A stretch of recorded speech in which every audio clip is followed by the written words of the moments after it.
You're welcome back to Breakfast Central, and its wake-up conversations were discussing the nomination of the immediate past Chief of Defence Staff, General CJ Musa, as the new Minister of Defence, with the abrupt resignation of Muhammadu Badaru Abubakar, who stepped down as Defence Minister on health grounds, means mounted national outrage over a surge in kidnappings, bandit attacks, and escalating insecurity across northern Nigeria. The government has moved swiftly to restore confidence by naming General Christopher Musa retired just weeks after he was relieved of his own role as Chief of Defence Staff in a broader military shake-up as the likely new Defence Minister, who earned a reputation as a relentless critic of insecurity and outspoken advocate for stronger, reformed military and civic cooperation during his time leading counterinsurgency efforts and heading the armed forces, now returns at a critical moment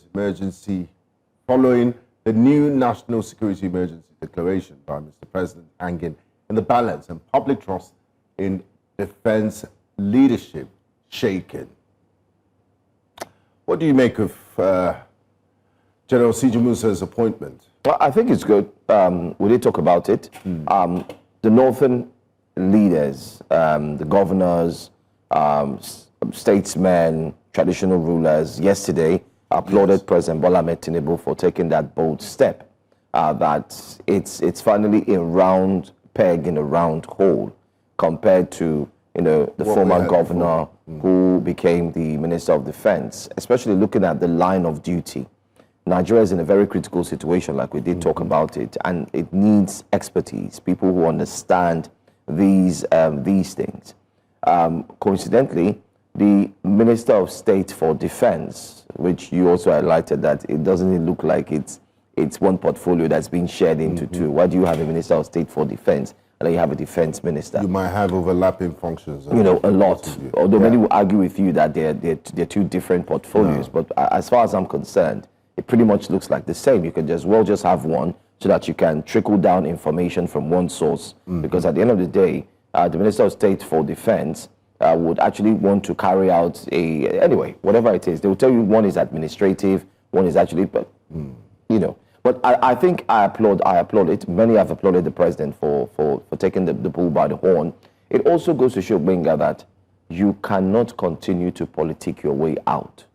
Yeah, especially when it comes to security matters. Or challenges, yes. If the country is going through a lot, it's like if a company, I always like to use the analogy of a company. If a company is going through a lot in terms of its finances, the company is struggling with maladministration, a poor finance system, you do not go and bring let me say, you don't bring a chef to come handle your finance issues in the company. Exactly. You go and bring a chartered accountant who has spent decades or years learning. So when he comes in, he looks at your books, looks at your papers, runs through them, and is able to handle the entire situation accurately. And that's exactly what I think President Bola Ahmed Tinubu has done. He's looked at it carefully and said, okay, you know what? Maybe it's high time we shelve this political will in terms of ensuring that everyone who's in politics has a piece of the pie. Because whether we like it or not, that's what it's looking like. Yeah, but when you have a clear and present danger, like the security situation we have thrusted upon us in this country, it's no time to use, to compensate political allies and party stalwarts. A ministry, like a sensitive ministry like the Defense Ministry, is not one which you use that portfolio to do. You need battle-tested veterans, hardened experts that understand the terrain. And General CJ Musa fits that bill. He was a commander in one of the outfits. He's been there. He understands the men. He was also Chief of Defence Staff, so he's the right person for the job. We hope he gets all the necessary support so as to put this insurgency and terrorism and banditry and kidnapping to an end once and for all. So kudos to Mr. President in this appointment. And if we go across social media, we would see that a vast majority of Nigerians also support this move. But let's take this tweet from the President's media aide, Mr. Bayo Ononuga.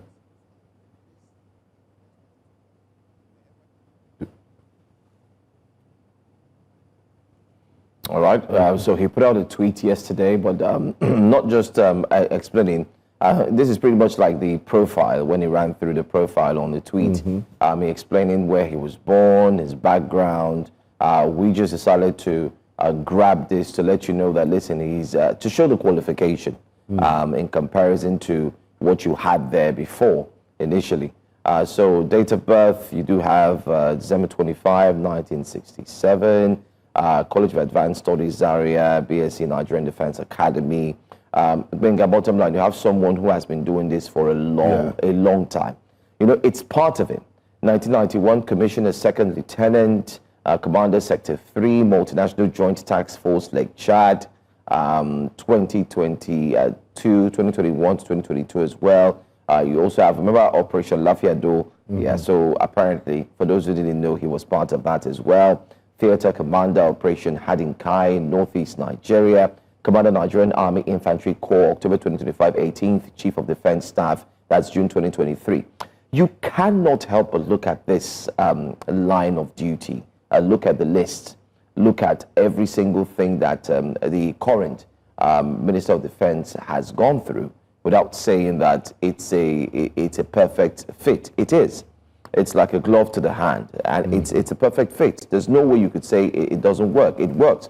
It kind of like reminds us of the late Chief of Army Staff, the late Lagbaja, who died in 2024.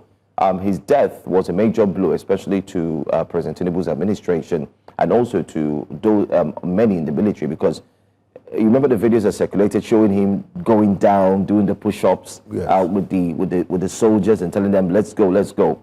I do recall here on News Central, the word spoken about him, even while he was still alive, was always good, because every single person who talked about him was like, it was in a positive this Chief of Army Staff, he's the real deal. He knows, he's been there, he's been at the front line. And we did see what happened in the case of insurgency when he stepped in. I'm talking about the late T. Lagbaja. He was one of those who said, listen, we're going to follow this approach, we're going to do this, do that. Unfortunately, life was not just kind and fair to him, and he succumbed to the cold hands of death. Here we have someone who many have regarded to be in that similar pedestal, who knows his onions. And I think it's high time. But bring up the markers are now pointing to the chief, chief of, this is where I have an issue, the Minister of State for Defense. Fellow Masquerade. Fingers are pointing to him now. Why are fingers pointing to him? One, people say qualification, that he doesn't have it. Two, people are saying they do not understand why someone who doesn't have this pedigree is now mounting that role. Is it a political giveaway?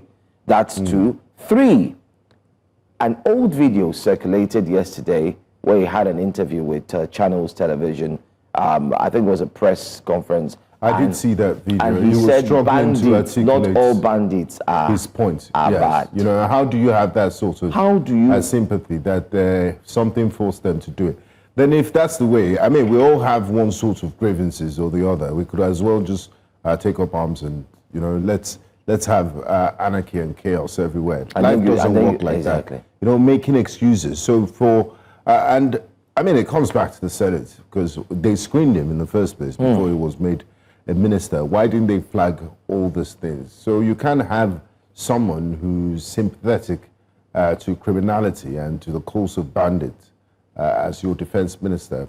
I mean, it will be counterproductive, and it's not going to shed all that baggage just because he was appointed minister. That was his approach as chief executive of his state. So what difference is it going to make? But I hope, like I said, you said on CV it looks fantastic, track record of General C.J. Musa is great, but the reality, I mean, there's no time for accolades and plaudits anymore. It's time to get straight to work and bring an end to this. Nigerians don't want to know how fantastic your CV was. They want to see you get down to work, and they want to see results. And that's what he has his job cut out for him. I hope he's given the necessary support to deal with this decisively and is one who is just freshly out of the service. So the CDS, the service chiefs, the military, the heads of military formations, they know him, they're very familiar with him. So it's a win-win situation for him and also for the larger nation, for Nigeria at large. So we pray he succeeds for the sake of our country, and we bring an end to this. And the Nigerian police also needs to step up their game and deal with crime decisively. The reason why we are where we are today is because there are little or no consequences for bad behavior, and people are not made examples of. So when you engage in criminality, the full weight of the law should come down on you to set an example going forward. And Joe, I'm happy that the Nigerian Senate is reviewing the laws on kidnapping, and they want to propose the death sentence. Death sentence. So hopefully that acts as a deterrent. Remember that there's also a death sentence for other crimes, and yet signing it off, especially from the governor's table, is always hard. So nobody wants to have blood on their hands. But this time, let's see, if it's a federal law and then it's passed, and all governors, be it whatever state you find yourself, you know that you just have to implement the law. Well, let's see. Well, let's see what Nigerians are saying on X concerning this appointment, and let's see how happy or excited they are here on Breakfast Central. This is a round peg in a round hole. The military hierarchy will not only trust him, they will accord him the greatest respect, being one of their own. Perfect appointment by President Official Bola Ahmed Tinubu. That's Benga Giwa saying, and whether we like it or not, yes, we agree with that. A round peg in a round hole. I commend President Tinubu for this. It's now time for President to tell Matawale, we had said this. Anyway, to write his own resignation letter. He can copy the sickness reason or write that he needs to take care of his very large family. As for Matawale's replacement, we can get a more politically inclined person from the south so as to help General Musa navigate the political angle of the works of the ministry. May General C. Musa, the defense ministry he leads, and Nigeria in general be victorious over these beasts in human form. Amen, says Tochukwu. Ben Samuel says, we can applaud Bola Ahmed Tinubu for the appointment if we want, but one straightforward question will hang in the air. If this man is suddenly the perfect choice now, why was he removed as Chief of Army Staff in the first place? It was CDS, but I get your point. Okay. Our politicians really need to lay off whatever they are smoking. He was sacked only recently, and for reasons they've stubbornly refused to tell the public. Maybe, just maybe, he was actually winning the war against terror. That's the part that keeps a lot of us awake at night. Okay, let's not get into conspiracy theories. We had a guest the other day, and he said, I mean, they have a tenure as for service chiefs. Yeah. So it was just part of the process. 35 years in service also. Benga, I would love for us to see some of the footage, some videos before he actually left office. If we have those videos, we want to see the videos of General Musa, who happens to be the new defense minister now. Let's just watch. I remember the interview he had with Al Jazeera, where he actually laid some very strong emphasis on how Nigeria would be able to defeat. He also spoke to us here a few times. Yes, News Central exclusive with News Central as well. But let's see if we have some footage of him speaking, especially to the soldiers. Take a listen. And finishing without killing one Boko Haram is not complete. So you must make sure before you go, not be so. That's the only way we can finish them. Look for them. They should not be looking for us, we should be looking for them. It's not to go and sit down and wait until they attack. Total new impetus. Before it was safe haven. Now is enduring peace. But what we think we need is more peace. Like I said, it's not only for us to win the war, it's to win the peace. Because if we win the war without winning the peace, there won't be any problem. So we have reached that stage now that now is to bring a peace that is going to be enduring for everyone to benefit from it. And that's where we're here, and that's where the new building. There's a new mindset I want to create within the troops to know that we need to work with the communities. The communities must trust us. And trust is not something you buy. It's people see your action and inaction, then they know you are trust, and that's what we want to be. So we're going to rally on everyone to work together, and we want to appeal to Nigerians to give the support to members of the armed forces because we are determined and dedicated and committed to ensuring that there's peace everywhere we operate. Those ones we are taking them, those of them that we can refit, we refit. Those ones that we not, will be discarded. But more equipments are coming because we think we need new items so that we don't have any breakdown. The troops are fully committed and they will be mobile so that we can ensure that wherever these individuals are, we must fish them out. The idea of sitting down waiting for one attack or the other should go. We must go into the bush and bring them. And that's why I directed that all checkpoints within the town should be left to the police to handle. The troops, armed forces personnel should be at maybe the entry points and exit points only. We must maintain mobile patrols and then we must go into the bushes to fish. Well, I mean, that's what you call a soldier's soldier. You know, he's always encouraging the troops, working on their morale. He's very forthright. He says, you don't wait for Boko Haram and insurgents to attack you. You take the battle to them. He's projecting strength and confidence, and that's what we need at this point. And that's different from saying, oh, the bandits, you know, making excuses for them. They are not bad. They are not bad. They offended them, so that's why they're doing what they're doing. They're angry. They started you're the killing state people. for crying out loud. It's terrible. Child. But well, let's we'll be see what singing a different song going forward. But let's see what Nigerians are saying. Let's still see what they're saying concerning this. Joseph Ibe says he's one of the few with field experience against insurgency. The hope now is that they allow him bring that competence to the job instead of drowning it in politics. If he's given the room to apply his discipline and clarity, we might finally see Nigeria move from endless talk to actual results. Joseph Ibe says. Jimmy Show says anyone grumbling about the appointment of General Christopher Musa is either auditioning for Undercover Terrorist of the Year or secretly running errands for the bandits' supply chain. Either way, they need to be unplugged. Senator Sen Archie, I don't know if he's a senator, says, is this not how someone's resume should be in appointment? Congratulations, General Musa. If you compare this resume to the resume of somebody that we saw recently making the rounds in social media, Joe, I don't think you can even appoint that person as your personal assistant. Bro, you're my bro. You're my bro, and I'm gonna tell you, bro. You know, it's but let's see what we spoke with someone yesterday, someone very special, and he had this to say before we go back to that CV. Yeah. You have noted, and many others, it has received widespread acceptance and applause as a fitting decision at a time like this, considering the background of General Musa.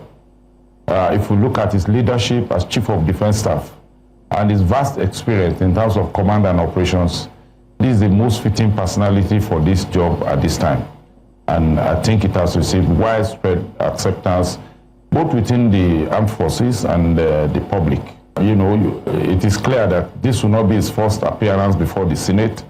The Senate will know his background by now, and I expect that his appearance this time will be more of a smooth formality, considering the fact that his previous appearances must have convinced the senators that he has what it takes to lead the defense ministry at a time like this.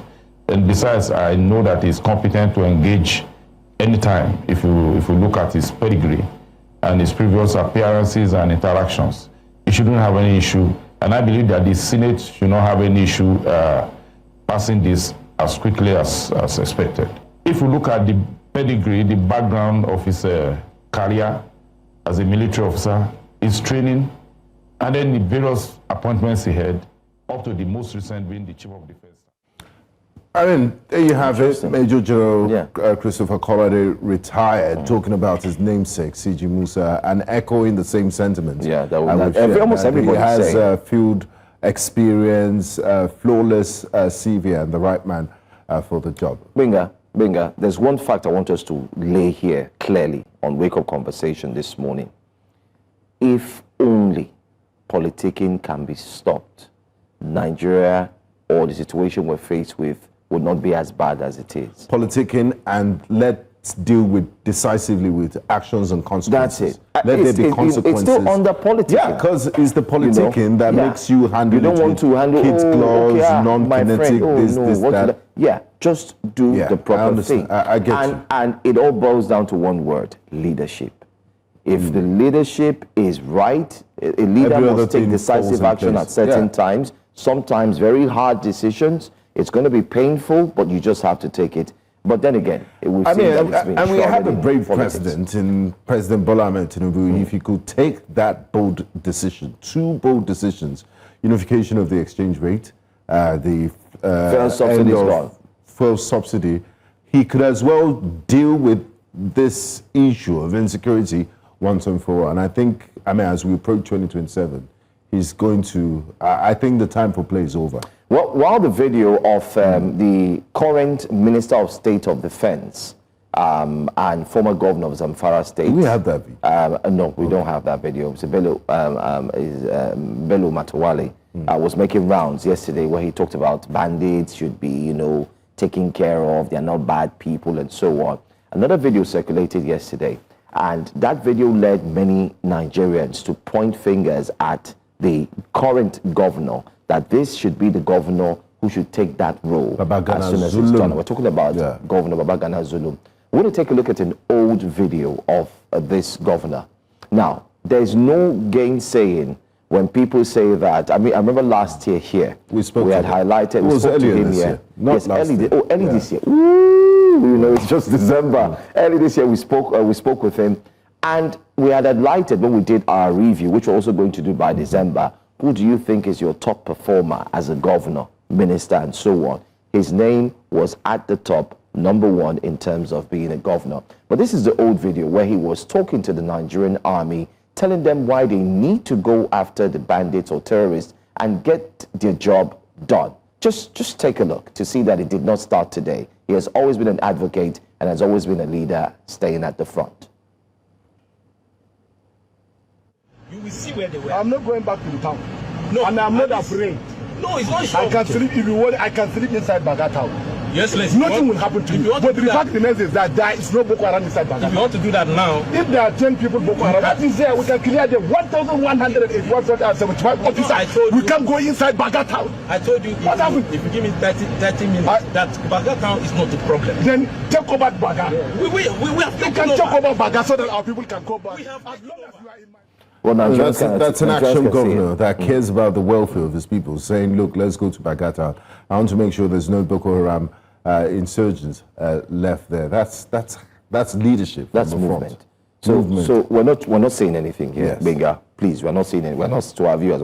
We're just saying, just imagine that this is the Minister of State of Defense. We're just saying, because he said, let's do this. Although recently he called for prayer, because the man is using all aspects, both prayer, both action, everything, But we just can to see get results. Yes. There's always action. We're not saying. But before we end wake-up conversations, there's one very I thought there was one there's king here. one Okay. important story that's making the rounds, and look you're like in the a- best position to speak about Anyway, this. Because this is your home state, and yeah, so maybe we- you've also been victim of their harassment in the past.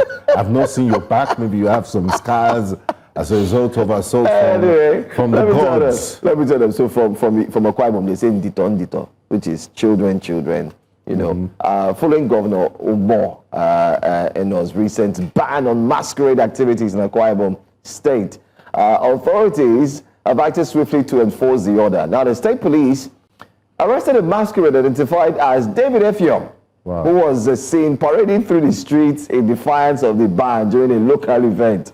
Now, according to the police public relations officer, CP Baba Azari, investigations into Effiong's case is still ongoing, and he will be, I can't help it, but it will be arraigned once the arrestation is completed. Now, in case you're wondering why we're laughing, the governor did put out a video, which we'd like to show you the video. Warning. Now, if you are very familiar in Akwa Ibom, Ekpo, as it's rightly called, Egungu in Lagos or Yoruba, it's much more like you see them come out. Especially masquerades during December. They come out. You have to appease them. If not, they flog. They also have this in the southwest a lot. They have it in the north, certain parts, not everywhere. But it's an African thing. But in Akwa Ibom, the governor said He doesn't want to see them. But Because take a it's look at the video. harassment. Yeah, take a look at the video for yourself. My office as the governor of Akwa Ibom State issued an order. Anyone that will be caught will be arrested and will be tried.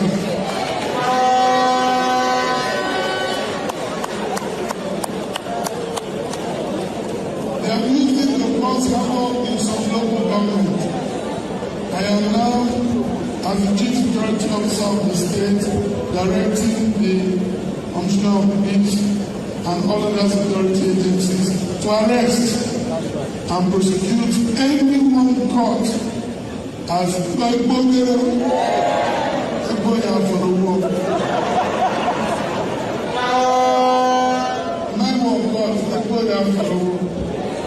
Let us stop harassing people. Let people have peace.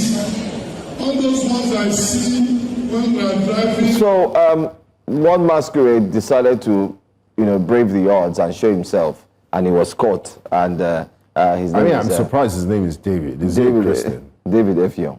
Yeah. He's a strong man. He's a strong, very strong man. That's him. Okay, that's David in disguise. David Effiong in his regalia. Wow. I wonder what he would tell his fellow inmates. Okay, well, what are you doing in jail? Why did you? I was constituting nuisance. I'm a former god. I'm a masquerade. It's very, very interesting. But it's good that they're clamping down on it. But the thing is, how do you distinguish between traditional cultural practices and because the governor just put an outright ban on it, people are going to miss out on the beauty of masquerade. Let's see reactions. Let's see reactions now. When he gets into prison, well, he looks sober. They should forgive David Effiong.